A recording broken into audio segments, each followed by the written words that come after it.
संसद में धक्का मुक्की कांड, उसके बाद बीजेपी का राहुल गांधी पर हत्या का आरोप लगाना, ये सब वो दांव है जिसमें बीजेपी खुद ही फंसते जा रही है। ऐसा माना जा रहा है कि बीजेपी जो भी चाल चल रही है वो उसमें खुद ही फंस जा रही है। बीजेपी का हर दांव उल्टा पड़ रहा है और ऐसा कहा जा रहा है कि बीजेपी ने राहुल गांधी को फंसाने के लिए या अंबेडकर विवाद को शांत करने के लिए जो नया स्वांग रचा था, जिसमें धक्का मुक्की कांड है, उसमें बीजेपी खुद ही फंस गई है। अब ये बात क्यों कही जा रही है, ये इस वीडियो में आपको पता चलेगा कि कैसे बीजेपी के खुद के सांसद ये बता रहे हैं कि हम वहां मौजूद थे और हमने खुद देखा कि राहुल गांधी ने सांसदों को धक्का नहीं दिया है। इसके बावजूद भी बीजेपी के 2 सांसद आईसीयू तक में भर्ती हो गए। उनकी पट्टियां हर घंटे जो है वो बढ़ती गई। पहले छोटा चोट, फिर उससे बड़ी पट्टी, फिर पूरे माथे में पट्टी और अगले दिन पट्टी उतर भी गई। अब ये बताया जा रहा है कि दोनों सांसद ठीक है और उन्हें उस अस्पताल से जो है वो निकाला गया है, दूसरे अस्पताल में रखा गया, यानी कि अभी उनका स्वास्थ्य बिल्कुल ठीक है। इस तरीके की बात कही जा रही है। क्या कहा है उस सांसद ने, जो बीजेपी के सांसद हैं, वो क्या कह रहे हैं कि मैं खुद प्रत्यक्षदर्शी हूं, मैंने देखा। मैं आपको बताऊंगी कि वो बीजेपी सांसद कौन है और कैसे बीजेपी अपने ही दांव में उल्टा फंस रही है। अब आपको बताने जा रहे हैं कि जैसे दिल्ली की जो क्राइम ब्रांच पुलिस है वो इस मामले में जांच कर रही है। आप सभी को पता है कि उनको जिम्मेदारी दी गई है और जो क्राइम ब्रांच की जो पुलिस है वो वही मांग कर रही है जो राहुल गांधी मांग कर रहे हैं। यानी कि क्राइम ब्रांच की जो पुलिस है उसने लोकसभा स्पीकर को खत लिखा और खत में ये लिखकर कहा कि हमें सीसीटीवी फुटेज चाहिए ताकि हम ये जान पाएं कि मकर द्वार पर उस दिन दरअसल हुआ क्या था। और परमिशन में एक परमिशन और मांगी गई है, वो परमिशन ये है कि हम जो सीन है उसको रिक्रिएट करना चाहते हैं। यानी कि क्राइम ब्रांच जो पुलिस है उसको अगर लोकसभा स्पीकर सीसीटीवी फुटेज दे देते हैं तो बिल्कुल वही बात हो जाएगी जो राहुल गांधी कह रहे थे। राहुल गांधी शुरुआती दिनों से कह रहे हैं कि ये सब धक्का मुक्की का जो मेरे ऊपर आरोप लगा रहा है ये सब गलत है, ये सब फेक है, ऐसा कुछ भी नहीं हुआ है। जबकि खुद मल्लिकार्जुन खड़गे पर जो है वो उनको चोट लगी है, उनको धक्का दिया गया, उनके घुटने में चोट आई है। ये वाला शिकायत उन्होंने खुद लोकसभा स्पीकर ओम बिरला को मल्लिकार्जुन खड़गे ने खुद खत लिखकर इसकी जानकारी दी थी। तो अब जो क्राइम ब्रांच की पुलिस है वो खुद वही मांग कर रही है जो राहुल गांधी मांग कर रहे हैं। तो दोनों तरफ से बीजेपी ही फंस रही है। अगर वो सीसीटीवी फुटेज जारी कर देती है तो सच्चाई सामने आ जाएगी, एकदम दूध का दूध पानी और का पानी हो जाएगा, एकदम साफ पता चल जाएगा किसने किसको धक्का दिया, किसने किसको धक्का नहीं दिया।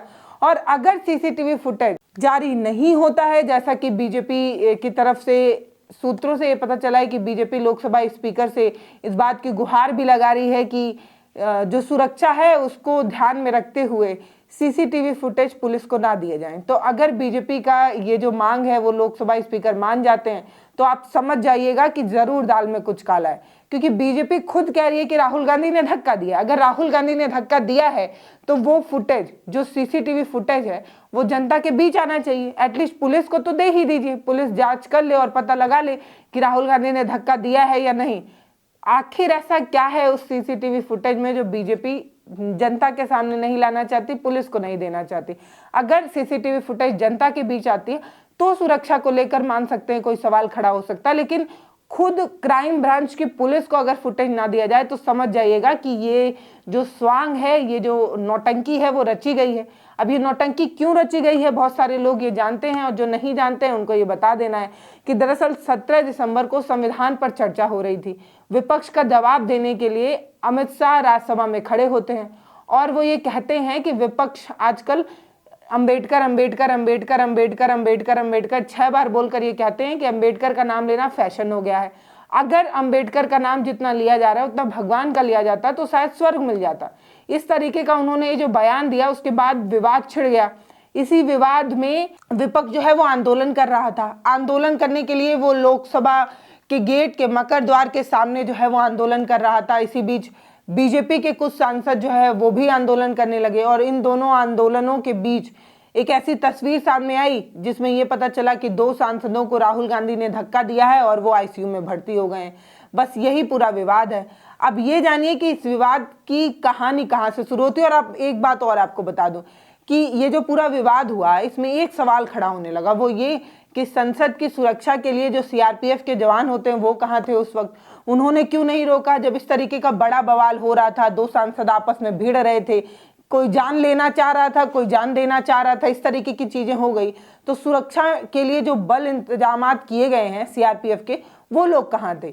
इसका जवाब सीआरपीएफ ने दिया। सीआरपीएफ ने इसके जवाब में ये कहा कि सुरक्षा को लेकर हमसे कोई चूक नहीं हुई है। इस तरीके की बात सीआरपीएफ की तरफ से प्रेस कॉन्फ्रेंस में कही गई और ये कहा गया कि जब दोनों पार्टियां एक दूसरे पर आरोप लगा रही हैं तो हम क्या कर सकते हैं, ऐसे समय में हम सिर्फ चुप्पी ही साध सकते हैं।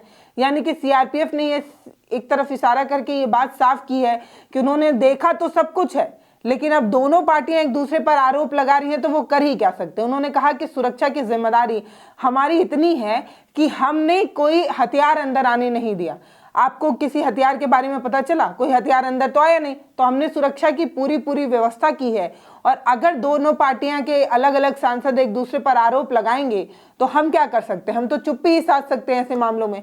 इसीलिए सीआरपीएफ, जिसको संसद की सुरक्षा की जिम्मेदारी है, उसके आला अधिकारियों ने चुप्पी साध ली है। अपने काम की तारीफ उन्होंने भले की, उन्होंने कहा हमने जितने जवान तैनात किए हैं वो सभी उनको अच्छी ट्रेनिंग मिली है जो सांसदों की सुरक्षा के लिए परफेक्ट है। ये सारी चीज़ों की तारीफ उन्होंने करते हुए कहा कि हम आगे इसलिए कुछ नहीं कहना चाहते क्योंकि एक सांसद दूसरे सांसद पे आरोप लगा रहे हैं। बड़ी अच्छी बात है। मतलब सोच कर देखिए कि जो एफआईआर राहुल गांधी के खिलाफ दर्ज की गई हैं, जो धाराएं दर्ज कराई गई हैं, उसमें एक धारा ये थी जिसमें ये कहा जाता था कि राहुल गांधी जान से मारना चाहते थे सांसदों को। सोच कर देखिए, इतनी संगीन लड़ाई हो रही थी, एक सांसद दूसरे सांसद को जान से मारना चाहता था, वहां पे सुरक्षा बल तैनात था लेकिन उसने कोई एक्शन नहीं लिया। क्यों? क्योंकि वो उसका काम नहीं है।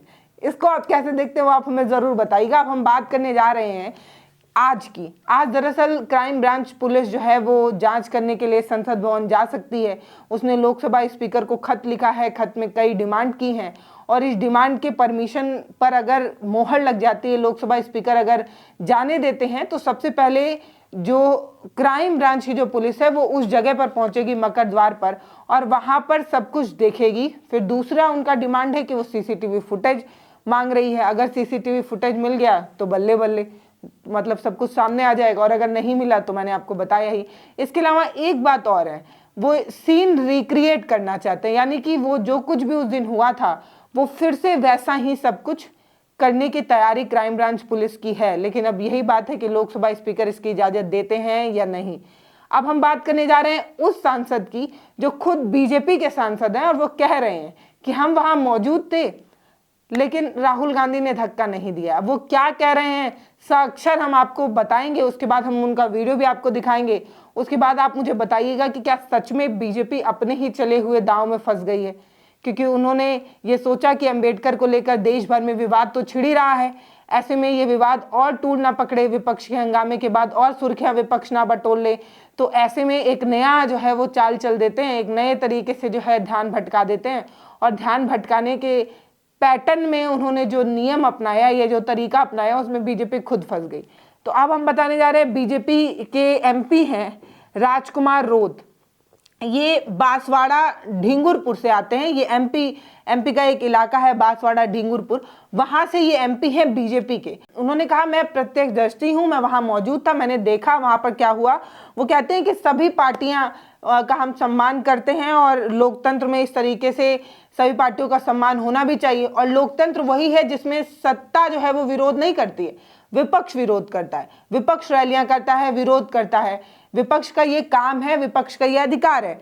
और अमित शाह ने जो बयान दिया था उसको लेकर समाज का एक तबका है, ये कह दे कि समाज के हर तबके में एक आक्रोश था, एक नाराजगी थी, और विपक्ष इसी नाराजगी को लेकर ये चाहता था कि अमित शाह उससे माफी मांगे, लेकिन अमित शाह माफी मांग ही नहीं रहे। अब एक सांसद है, उनसे अगर गलती से कोई शब्द निकल जाता है तो उन्हें माफी मांग लेनी चाहिए, लेकिन अमित शाह माफी नहीं मांग रहे थे।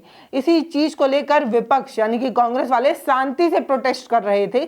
इसी बीच सत्ता पक्ष के लोग, ये बीजेपी के एमपी कह रहे हैं, बीजेपी के सांसद हैं, वो कह रहे हैं, इसी बीच सत्ता पक्ष के लोग यानी कि बीजेपी के एनडीए के ग्रुप के लोग जो है वो अंदर नहीं जाने देते हैं विपक्ष के सांसदों को। फिर वहां पर धक्का मुक्की हो जाती है, और धक्का मुक्की जब होती है तो धक्का मुक्की में कुछ लोगों को चोट लगती है, वो ये बात कहते हैं। लेकिन वो ये बात फिर कहते हैं कि उस धक्का मुक्की में राहुल गांधी का कोई हाथ नहीं था, राहुल गांधी ने किसी को कोई धक्का नहीं दिया, क्योंकि भीड़ ज्यादा थी, आपस में टकराव हुआ, धक्का मुक्की हुई, और किसी को जो है वो धक्का लगा और वो अपने आप को संभाल नहीं पाए और वो गिर गए। इसमें राहुल गांधी का कोई दोष नहीं है। इस तरीके की चीज जो है वो राजकुमार कह रहे हैं, जो बीजेपी के सांसद हैं।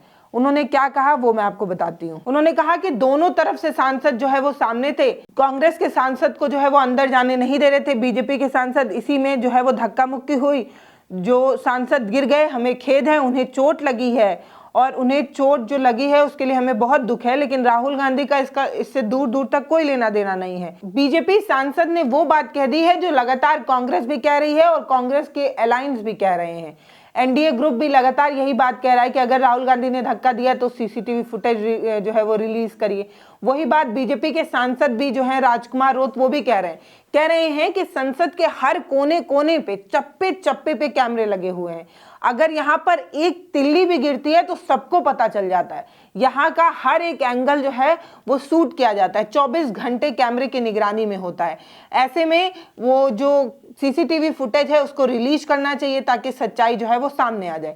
तो ये मांग बीजेपी के सांसद कर रहे हैं। सोच कर देखिए, वो कह रहे हैं कि सीसीटीवी फुटेज को जो है वो रिलीज किया जाए ताकि सच्चाई सबके सामने आ जाए। राहुल गांधी ने धक्का नहीं दिया, इस तरीके की बात बीजेपी के सांसद कह रहे हैं। तो सोचिए, जो वहां मौजूद थे, जो बीजेपी के सांसद हैं, वो इस तरीके के बयान दे रहे हैं, लेकिन इसके बावजूद भी इस मुद्दे को और ज्यादा जो है वो टूल पकड़ाने की बीजेपी अपनी तरफ से कोशिश इसलिए कर रही थी ताकि राहुल गांधी का जो धक्का वाला बयान है या राहुल गांधी के धक्का वाली घटना को अगर वायरल किया जाएगा तो शायद अमित शाह के दिए बयान को लोग भूल जाएंगे। लेकिन ये शायद बीजेपी की सबसे बड़ी भूल रही, क्योंकि आज सड़कों पर भी जो है अलग अलग तरीके से आंदोलन देखने को मिला। आज जो है वो बसपा भी जो है वो आंदोलन करती नजर आई। बसपा भी बाबा साहब अम्बेडकर के सम्मान के लिए अमित शाह माफी मांगो, इस तरीके की डिमांड करते प्रदेश के अलग अलग कोने से प्रोटेस्ट करते नजर आए, सड़कों पर उतरे नजर आए। इससे पहले कांग्रेस तो आंदोलन कर ही रही थी। उधर बिहार में तेजस्वी यादव जो है वो अपनी रैलियों में बार बार बोल रहे हैं। तो विपक्ष इसको पूरा भुना रही है और सत्ता पक्ष के लोग ये चाहते हैं कि शायद धक्का मुक्की कांड का कोई नया मामला सामने या धक्का मुक्की कांड को ज्यादा वायरल कर दिया जाए तो शायद विपक्ष के हंगामे को कम किया जा सकता है। लेकिन ये मुझे लगता है कि सत्ता पक्ष की सबसे बड़ी भूल है। और यही बात सेम बीजेपी के सांसद ने भी कही कि मुद्दे को दबाने के लिए ये सब कुछ किया गया है। जो गिरे हैं उनको चोट लगी है, लेकिन राहुल गांधी ने धक्का नहीं दिया। बाइट सुनिए। पूर्वक तरीके से सदन के अंदर प्रवेश कर रहे थे विपक्ष के लोग, हम सब भी साथ में थे। भाजपा के अचानक सारे सांसद आते हैं, आम सामने खड़े हो गए, अंदर प्रवेश नहीं करने, धक्का मुक्की होती है। और जो सांसद जो गिरे हैं वो हमारे साथी हैं, हमें भी तकलीफ है, उनको चोट पहुंची, लेकिन राहुल गांधी जी का वहां दूर दूर तक कोई संबंध नहीं था। बाकी आपको क्या लगता है वो आप हमें कमेंट सेक्शन में लिखकर जरूर बता सकते हैं कि क्या अमित शाह ने जो बयान दे दिया है, जो उनके मुंह से निकल गया है, वो उनकी सबसे बड़ी गलती साबित होगी और ये आगे आने वाले चुनाव में बीजेपी के लिए खासा नुकसान पहुंचा सकती है, खास तौर पर बिहार के लिए। तो आप जो भी सोचते हैं वो आप हमें कमेंट सेक्शन में लिखकर जरूर बताइएगा। राहुल गांधी ने धक्का दिया था या नहीं दिया था, इसको लेकर खिचड़ी पकाई गई है, इसको लेकर बीजेपी जो है वो कुछ नया कार्यक्रम रच रही है, इस पर आप क्या सोचते हैं वो आप हमें कमेंट सेक्शन में लिखकर जरूर बता सकते हैं। नमस्ते, मैं पल्लवी हूँ, आप भारत एक नई सोच देख रहे हैं। वीडियो कैसा लगा है वो बताइएगा, चैनल को सब्सक्राइब जरूर करिएगा, वीडियोस को शेयर जरूर करिए। बहुत धन्यवाद।